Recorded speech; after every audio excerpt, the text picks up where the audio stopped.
Halo para kaum rebahan, kaum wibu, dan beban orang tua. Kali ini gue mau bawain cerita bapak gemoy paling berbahaya di dunia mafia. Yes, Sakamoto Days Season 1. Menceritakan tentang mafia legendaris bernama Sakamoto Taro. Di dunia mafia, semua orang takut padanya. Dia itu pembunuh paling OP yang udah kayak hantu. Muncul tiba-tiba, hilang tiba-tiba, bikin musuh kejang-kejang cuma dengan tatapannya. Tapi semua berubah pas Sakamoto jatuh cinta. Buset, ini om-om yang ditakutin satu dunia bisa klepek-klepek juga gara-gara cewek. Sejak menikah, dia pensiun, cabut dari dunia pembunuh dan memilih buka warung Madura. Gimana kelanjutan ceritanya? Berang-berang makan nanas, mari kita gas.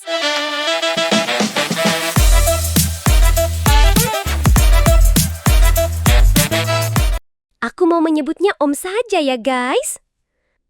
Pagi hari, Om Saka lagi jaga warungnya kayak biasa. Ada bocil rese yang iseng coret-coret jendela pakai tinta. Om Saka masih santuy, kayak nggak ada apa-apa. Tapi tiba-tiba si bocil nggak sengaja numpahin tinta ke pelanggan yang baru masuk. Pelanggan itu langsung ngamuk, pengen mukul si bocil. Tapi dengan gerakan satset, Om Saka langsung pasang badan ngelindungin bocil itu kayak Om Gemoy super. Di sudut warung, ada mas-mas misterius yang lagi mantengin Om Saka dari jauh. Dia adalah Shin, ternyata mantan anak buah Om Saka sendiri. Shin ini bukan orang biasa, dia seorang esper yang bisa baca pikiran orang lain. Begitu Shin fokus baca pikiran Om Saka, yang Shin lihat malah dirinya lagi ditabuk sama Om Saka. Auto kagetlah si Shin dan mencoba membujuk Om Saka agar dia tidak ditaboknya. Selanjutnya, di depan toko, mereka mulai ngobrol serius. Shin kelihatan kecewa banget karena Om Saka udah pensiun dari dunia mafia. Dia coba ngerayu Om Saka buat balik ke dunia kejam itu. Tapi Om Saka santai banget. Malah nunjukin kegiatan bapak-bapak sehari-harinya. Membantu tetangga bersihin pohon, nyuapin anak orang, sampai nolongin dua bocil yang kesusahan. Dari sini, Shin mulai sadar. Ternyata Om Saka udah tobat total, guys. Setibanya di mobil, Shin kelihatan panik dan langsung nelpon bosnya. Dia bilang ke bosnya kalau Om Saka udah nggak bisa diajak balik ke dunia mafia. Karena Sakamoto udah betah banget dengan kehidupan sehari-harinya.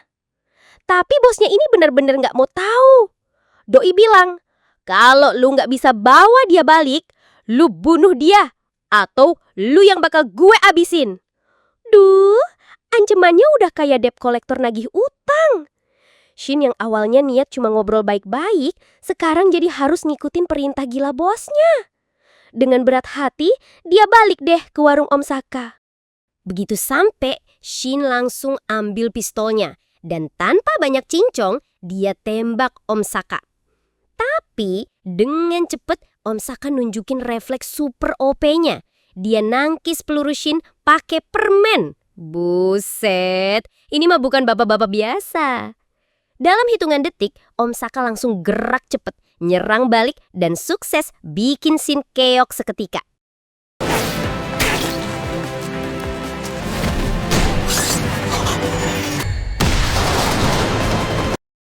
Pas Shin siuman, dia udah nggak lagi di depan warung, tapi di dalam ruangan rumah Om Saka. Bukannya disiksa kayak di film mafia, Shin malah diajak makan malam bareng keluarga Om Saka. Di situ, Shin kaget setengah mati karena suasana makan malam itu benar-benar anget, nyaman, dan jauh banget dari kerasnya dunia mafia. Shin akhirnya mulai paham kenapa Om Saka lebih milih jadi bapak-bapak biasa ketimbang kembali ke dunia mafia. Ternyata, makan malam bareng keluarga lebih berharga daripada jadi pembunuh paling ditakuti. Di markas para mafia, Shin terlihat memohon pada bosnya supaya jangan membunuh Sakamoto. Dia sampai rela ngorbanin diri. Lebih baik dia aja yang mati daripada Sakamoto. Tapi bosnya ini licik banget, guys. Meski Shin udah nekat begitu, dia tetap kekeh mau bunuh Sakamoto. Celotehan licik si bos di dalam hati itu kebaca sama Shin. Lah, ngapain juga ngomong licik dalam hati kalau lawanmu esper? Akhirnya, Shin gak punya pilihan selain ngelawan. Baku tembak pun pecah. Shin sendirian lawan pasukan mafia. Sementara itu, Di kediaman Om Saka, Om Gemoy kita lagi serius banget. Dia lagi nyiapin senjata-senjatanya satu persatu, mulai dari pisau, sumpit, sampai alat yang cuma dia doang yang tahu kegunaannya. Tanpa sepengetahuan Shin, ternyata Om Saka udah masang pelacak di baju Shin sebelumnya. Buset, ini bapak-bapak bener-bener visioner. Sampai di sana, dia mulai aksi bak ninja. Lincah, sat, satu persatu penjahat dilumpuhin.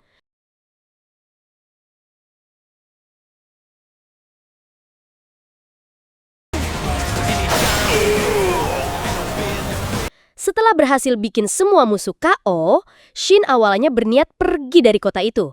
Dia mikir kalau tetap di sana bakal bahaya dan malah nyeret masalah ke Om Saka. Tapi, Om Saka malah nawarin hal nggak terduga, yaitu pekerjaan buat Shin jaga warung. Ya, daripada Shin kabur nggak jelas, mending bantu jualan Indomie kan? Keesokan paginya, Shin dan Om Saka pergi ke pasar buat beli stok keperluan warung Maduranya. Di pasar, mereka ketemu gadis misterius bernama Lu Xiaotang.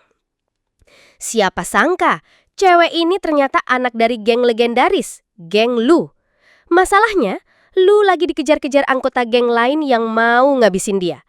Tapi, pas dia lihat skill Om Saka yang OP banget, Lu langsung ngajuin diri buat ikut kerja di warung. Mungkin dia mikir, daripada lari terus, mending kerja sama bapak-bapak super OP ini. Om Saka pun menyetujuinya. Sejak saat itu, keluarga warung Madura Om Saka makin rame. Bapak-bapak gemoy, bocil telepati, plus cewek ahli bela diri. Warung ini resmi jadi tempat belanja paling aman sekaligus paling berbahaya. Scene selanjutnya, ada pelanggan misterius datang ke warung. Mukanya mirip banget sama Om Saka sendiri. Bener-bener kayak kembar beda nasib. Tiba-tiba, pelanggan itu langsung menodongkan pisau ke arah Om Saka. Tapi Om Saka kita nggak kalah cepet guys. Dia langsung ngeluarin pistol dan menodong le Om Saka palsu itu. Ternyata dia bukan orang random guys. Dia adalah Nagumo, mantan rekan asasin Om Saka dulu. Nagumo datang bukan buat ngajak ribut, tapi mau ngasih peringatan penting. Sekarang Om Saka punya nilai buronan fantastis, 1 miliar yen. Waduh, itu mah bisa beli franchise warung Madura sampai satu provinsi. Nagumo bilang, Om Saka harus hati-hati karena mulai banyak pembunuh bayaran yang bakal dateng nargetin dia. Sore harinya, Om Saka diskusi serius sama Shin. Mereka sepakat buat nggak keluar rumah dulu, biar aman. Tapi, mendadak Om Saka diingatin satu hal penting banget. Besok, dia udah janji sama Hana, anaknya, buat main ke taman hiburan. Janji sama anak itu lebih berbahaya kalau dibatalin. Keesokan paginya, mereka akhirnya sampai di taman hiburan. Misi mereka jelas, Shin dan Lu harus melindungi keluarga Om Saka sambil nyingkirin semua musuh yang coba-coba deketin mereka. Shin dengan kekuatan espernya jadi radar berjalan. Dia bisa mendeteksi gerak-gerik mencurigakan dalam radius 30 meter plus baca pikiran orang yang punya niat jahat. Kayak CCTV hidup guys. Dari kejauhan, Shin udah ngeliat ada satu penjahat nyamar jadi petugas kebersihan. Niatnya mau ngincer Om Saka pas lagi santai sama keluarganya. Tapi Om Saka bukannya lengah, dia malah lebih sigap dari ninja. Dengan satset, Bapak Gemoy ini langsung melumpuhin si penjahat cuma pakai gerakan simple. Shin dan Lu pun langsung sigap ngamanin penjahat itu, kayak satpam profesional. Setelah kejadian padi, muncul lagi dua penjahat baru yang lebih gila, Boiled dan Obiguro. Mereka berdua ini terkenal paling brutal dari Dodenkai. Di sisi lain, keluarga Om Saka masih asik main di taman hiburan. Istrinya malah nyaranin pergi ke rumah hantu. Ya ampun, lagi diincer pembunuh malah main ke tempat serem. Pas mereka masuk rumah hantu, mereka terpisah. Dan Boiled mencegat Om Saka dan nantang duel. Sementara itu, istri dan anak Om Saka ternyata udah pingsan di rumah hantu tersebut. Lu dan Shin langsung berusaha keras melindungi mereka. Tapi keadaan makin kacau saat Shin ketangkep anak buah Obiguro. Tinggal Lu sendirian harus duel lawan Obiguro.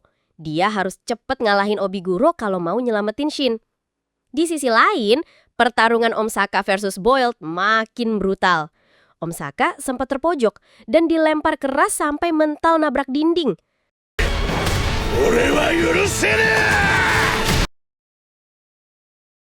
Tapi siapa sangka, dari balik asap muncul siluet Om Saka yang berubah. Dia bukan lagi bapak-bapak gemoy, tapi balik ke wujud lamanya. Om-om ganteng, auranya OP banget dan siap bertempur habis-habisan. Dengan membabi buta, Om Saka langsung ngeluarin serangan dahsyat yang bikin Boyle kaget setengah mati. Serangannya cepet banget, kayak kilat lewat depan mata. Boyle sampai penasaran dan bertanya dari mana bapak-bapak satu ini dapat kekuatan sehebat itu. Dan disinilah Om Saka bikin momen paling keren. Dia memukul sambil menatap Boyle lalu ngomong dengan santai tapi dalam banget. Kekuatan ini datang dari tekad untuk melindungi keluarga dan teman-temanku. Bapak-bapak gemoy satu ini bener-bener buktiin kalau power of keluarga itu lebih OP dari apapun. Di ruangan lain, Obiguro kelihatan kaget banget ngeliat kemampuan bertarung Lu, yang ternyata di luar ugaan. Dia sampai tercengang dan langsung mikir, waduh, mending gak usah lanjut lawan cewek satu ini. Sementara itu, istri dan anak Om Saka akhirnya sadar dari pingsan mereka. Di sisi lain, Om Saka dan Boyle yang barusan berantem sampai jungkir balik, sekarang malah akrab kayak teman lama ketemu di reunian. Mereka bahkan sampai saling bagi bakpao. Shin yang baru datang cuma bisa melongo, ngelihat Om Saka yang tadinya gemoy, sekarang balik ke mode om-om ganteng OP. Boyle pun penasaran, dia nanya langsung ke Om Saka soal harga buruan yang lagi viral itu. Sialnya, istrinya Om Saka dengar percakapan mereka, langsung naik pitam. Bapak-bapak manapun tahu amarah istri lebih serem dari pembunuh bayaran manapun. Akhirnya, mereka semua terpaksa jujur ke istri Om Saka dan menceritakan kejadian yang sebenarnya. Di warung Om Saka, dia teringat ucapan Nagumo tempo hari soal banyak pembunuhan misterius di kalangan pembunuh bayaran. Nagumo bilang itu ulah seseorang bernama Slur, dan dia diminta asosiasi pembunuh untuk membasmi Slur sebelum semuanya kacau. Di tempat lain, ada seorang pemburu miskin bernama Moshimo Heisuke. Dia lagi ngincer Sakamoto, tapi pas sampai di warung, gak ngenalin Om Saka karena tubuhnya yang sekarang gemoy banget. Akhirnya Heisuke cuma melongo, terus mutusin pulang. Kasian, Om Saka malah ngasih dia bekal bakpao biar gak pulang kelaparan. Keesokan paginya, ada lomba menembak antar tim. Karena Heisuke tidak punya tim, dia nekat minta tolong Om Saka dan Shin untuk mengikuti pertandingan itu. Lu pun nyemangatin mereka, tapi tanpa sadar, keceplosan bilang kalau Sakamoto itu sang legenda. Heisuke langsung shock dan berubah pikiran. Dia mutusin buat ngelawan Sakamoto di lomba itu. Adu tembak pun terjadi, tapi Om Saka santai banget. Cukup ambil batu kecil dan melempar tepat ke Heisuke. Bikin Heisuke tercengang dan ngaku kalah. Pertandingan pun dimenangkan tim Om Saka. Di sekolah Hana, Om Saka dan istrinya pergi mengambil apor. Sementara itu, Lu berjaga sendirian di warung. Gak lama, beberapa orang datang dan menculik Lu, lalu membawanya ke mobil. Di perjalanan mereka sadar salah culik. Harusnya Shin yang mereka tangkap karena kekuatan espernya. Ketika Om Saka dan Shin pulang, mereka kaget ngelihat warung berantakan. Om Saka yang udah masang pelacak di baju Lu, langsung bergerak mencari Lu. Pelacak itu membawa mereka ke lab penelitian dinosaurus. Tempat Shin dulu pernah diteliti dan dirawat.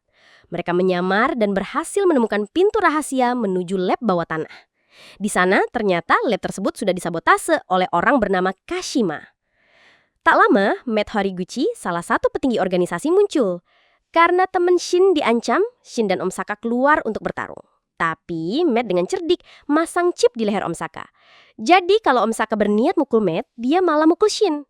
Om Saka pun gak kehabisan akal. Dia kebalik niatnya. Bukannya memukul Matt, dia berniat memukul Shin. Dan langsung berhasil ngalahin Matt meski Matt udah keluarin jurus-jurus pamukasnya.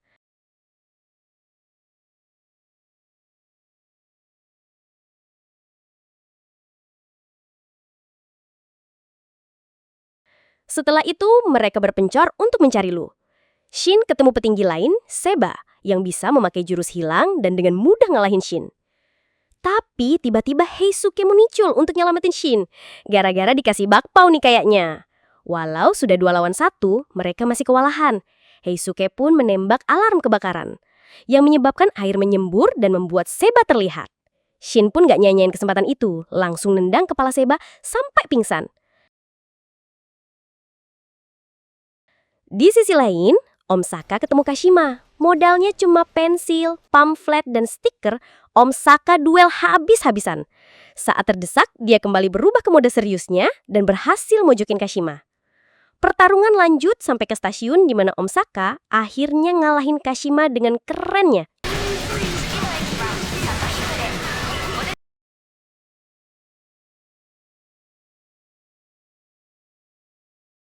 Di tempat lain, Shin udah berhasil selamatin Lu dan mereka buru-buru kabur. Tapi, Shin shock karena dia ngeliat sosok misterius yang ternyata Slur. Slur pun nitip salam untuk Sakamoto. Malamnya, setelah semua kekacauan itu, Om Saka ngadain pesta makan dalam di rumahnya. Beberapa waktu berlalu, terlihat Om Saka, Shin dan Lu lagi santai makan bareng pas jam istirahat mereka. Suasananya damai banget, kayak keluarga kecil yang lagi nikmatin hari tenang. Tapi seperti biasa, kedamaian mereka nggak pernah bertahan lama. Tiba-tiba, orang misterius muncul dan langsung menodongkan senjata ke kepala Om Saka. Om Saka bukannya takut, malah satset banting orang itu ke atas meja. Keren banget bapak satu ini, refleksnya nggak ngotak. Setelah suasana agak tenang, orang itu ngenalin dirinya sebagai Lu Wutang. Ternyata dia adalah penjaga Lu Xiaotang, yaitu cewek ahli bela diri yang sekarang tinggal sama Om Saka. Lu Wutang ngajak Lu Xiaotang buat balik ke gengnya. Tapi, Lu jelas-jelas menolak karena dia udah ngerasa lebih nyaman di warung Madura Om Saka.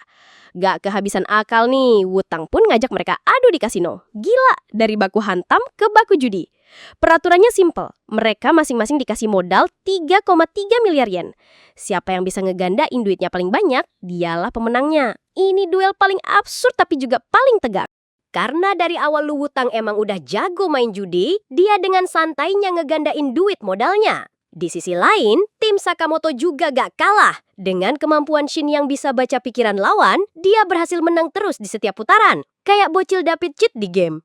Sampai akhirnya mereka masuk ke babak final dan hasilnya sama. Duit mereka berdua sama-sama banyak. Seri guys.